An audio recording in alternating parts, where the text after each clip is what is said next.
Bon bah les filles, est-ce qu'on est prêtes à partir? Il nous manque quoi? Des avocats, envoyer les cadeaux de Noël.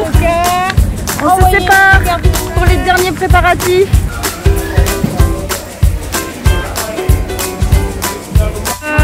C'est dans si on met dans le congélateur. Bah ouais, vas-y, prends.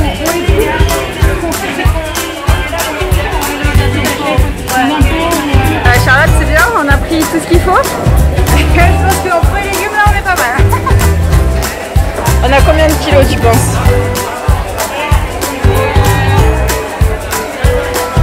100 kilos? C'est good. Trop bien.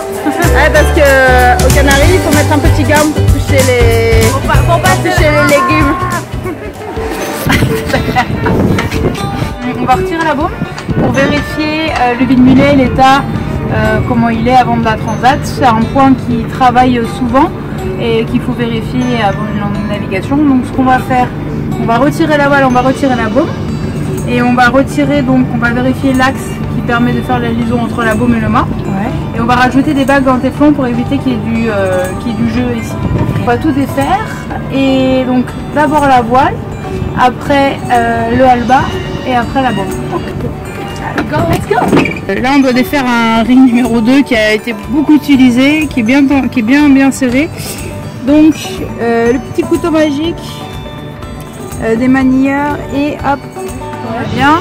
Si elles sont un peu abîmées ou voilées, ça s'appelle comment? Ça s'appelle c'est les Réa bout de baume, mais qui sont encore bien fonctionnels.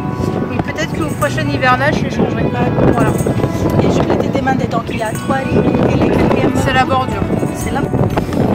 Donc là on a retiré les riz, on a retiré la bordure, on a libéré donc le point d'écoute de la grande voile. Maintenant on a libéré le point d'amure, également la manille, et on va retirer donc les coulisseaux de la voile. Et en fait c'est ce point là qu'on va vérifier, c'est le vide-mulet, vérifier que cet axe là soit bon, rajouter des bagues de téflon parce qu'il y a du jeu, et puis celui-ci qui est hyper important, qui a un petit peu de jeu là, on voit, et on va rajouter des bagues de téflon pour que ce soit un petit peu plus comment dire, qui est moins de jeu quoi. Ça y est les filles. Bon bah les filles elles m'ont coupé un tuyau qui est pas de la bonne taille, elles sont trompées de la hauteur de flèche, du coup on patiente un peu. Bon ça va, la vue est pas dégueu, on va pas se plaindre. Donc moi ce que j'ai fait, c'est que je vais prendre le tuyau en deux, le passer sur le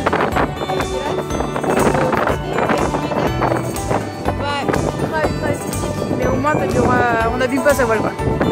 Là c'est le bateau, c'est ça? Non. Qu'est-ce que t'as fait? J'ai vissé les vis. Donc en fait là, en dessous du bateau, on est en train de soulever le dessus du roof, voilà, pour pouvoir accéder au fil électrique et avoir the power, the green power. Yeah! I want to get a little bit of here. Pour le panneau solaire. Ah! Ok, cool. Peut-être que du coup on en profite pour faire un autre trou. Comme ça, regarde. Alors, ça y est, l'ensemble du circuit est installé. Donc nous avons raccordé les batteries au régulateur qui est placé sous l'équipé. Ce régulateur a l'avantage de pouvoir donner la tension et l'intensité des batteries. Pour ça, il a fallu percer un petit trou dans la cloison, ici, faire courir le câble un peu comme on peut et qui sera fixé ultérieurement, le faire passer sur le pont, et donc là, actuellement, on est en train de finir de fixer, de refixer le... Et on a mis des super rondelles qu'il y avait à l'origine et on a fabriqué des rondelles en tuyau de tuyau d'eau. Dans un tuyau d'eau qu'on a coupé, on a fait des trous dedans et du coup notre alba il est plutôt calé, voilà, il y a beaucoup moins de... Il travaille normalement, il y a beaucoup moins de mouvement, il va éviter de prendre des rotations bâbord tribord. Voilà, donc tout va rester un peu plus fixe et surtout ça peut travailler et s'user comme on veut. Il y a 2 jours, Where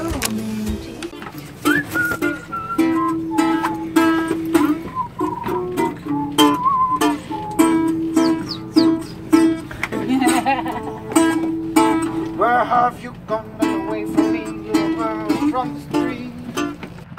Can't you see anymore green around?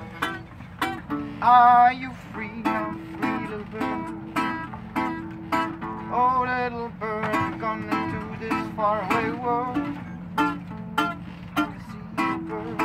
Are you free, free from this society?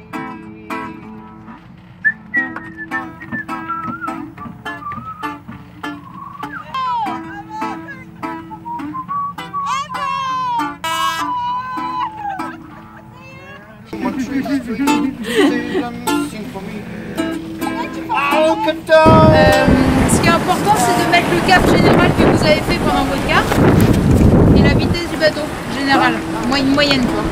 Parce que nous, quand on va faire le sextant, ça va être vachement important ça. Et si on part sur une base, on va partir sur une base dès le début où il n'y a pas de GPS.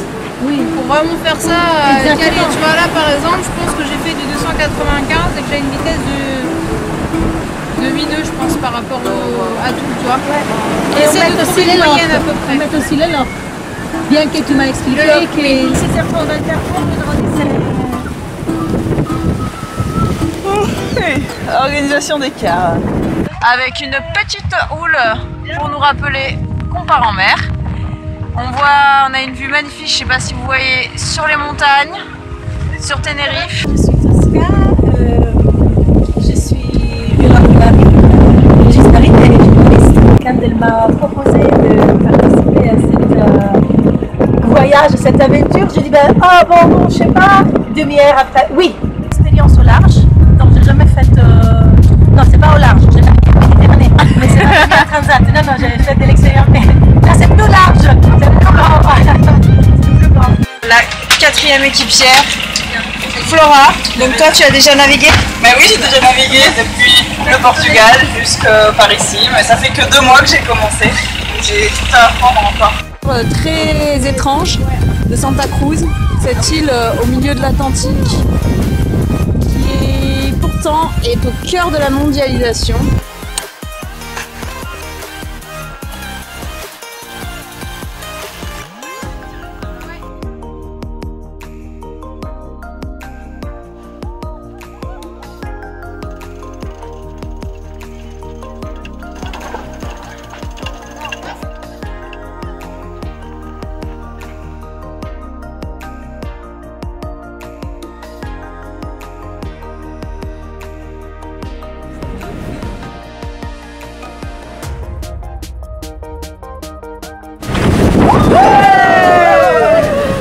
Petit bébé dauphin. Il fait avec la maman.